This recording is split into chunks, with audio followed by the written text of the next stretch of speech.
the Texas rig. Everybody fishes a Texas rig. Everybody fishes different lures in a Texas rig.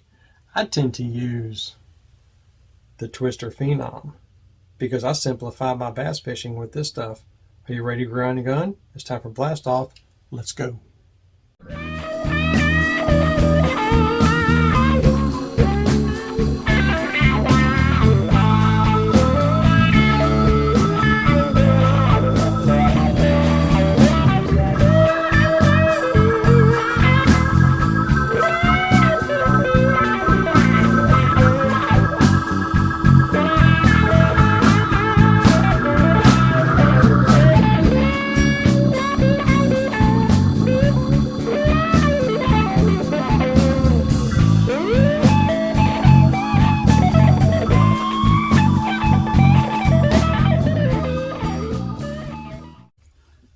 Hey guys, Todd here with you. Welcome back to Bassin 101.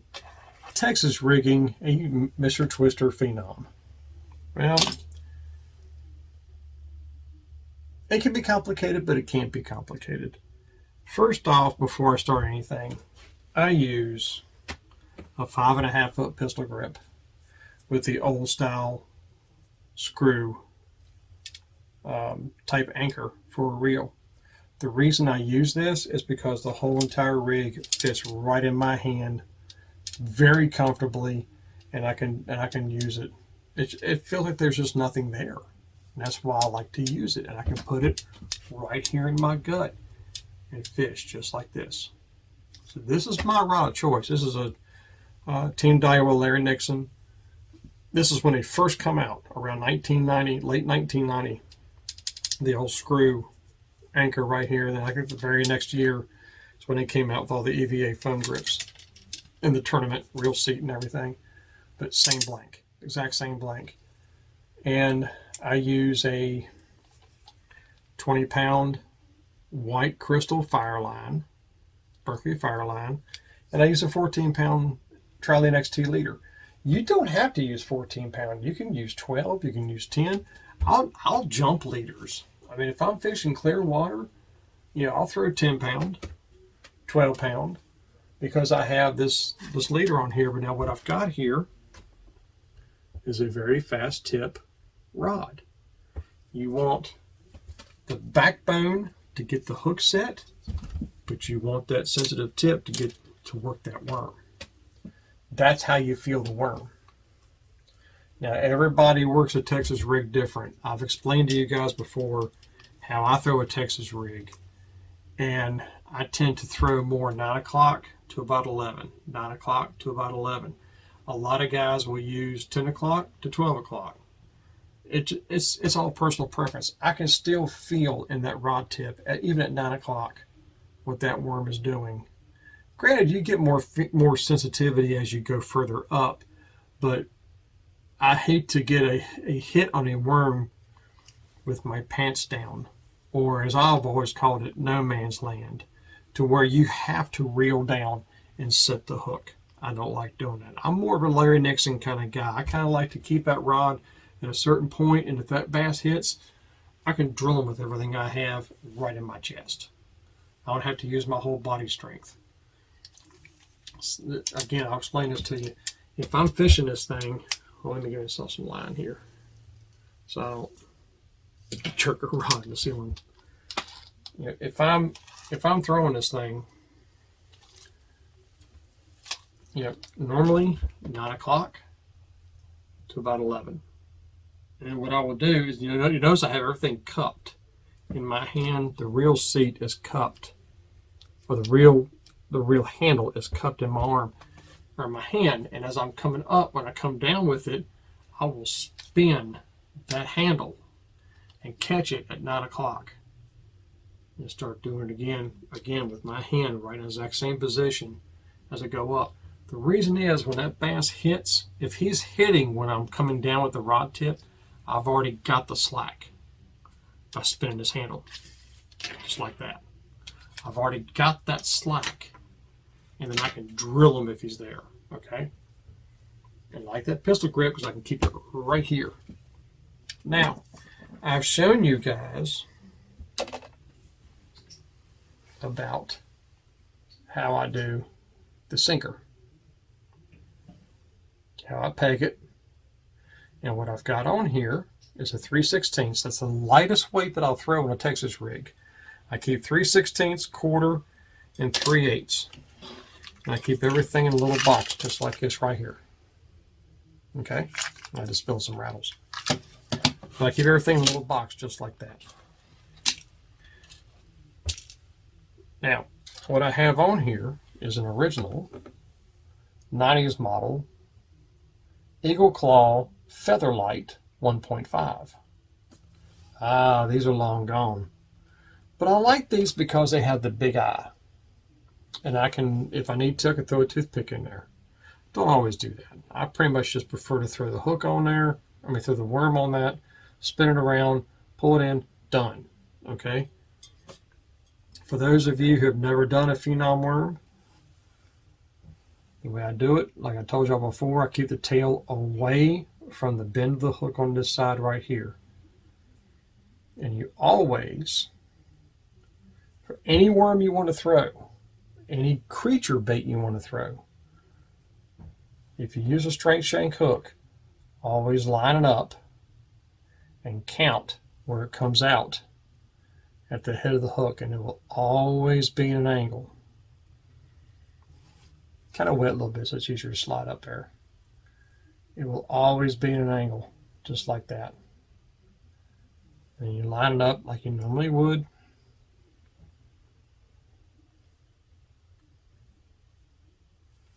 And there you go. Now,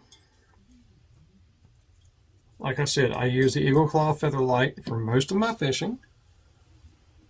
Just a gray. It's a little bit of a heavier wire, so it's more of a close range kind of hook. And the other one I throw, just because I'm an old traditional guy, I still have the old JBL 95 or XBL 95, one of the two, blue hook that was discontinued around late 90s. This is the old blue hook. Same wire, just two different finishes. And it really just depends on what mood I'm in when I throw it. If I'm feeling nostalgic, I'll throw the blue one. If I'm feeling Bill Dancy, I'll throw the Featherlight. Actually, I just showed you the Featherlight. That's the blue one. There we go. That's the blue one. I got it mixed.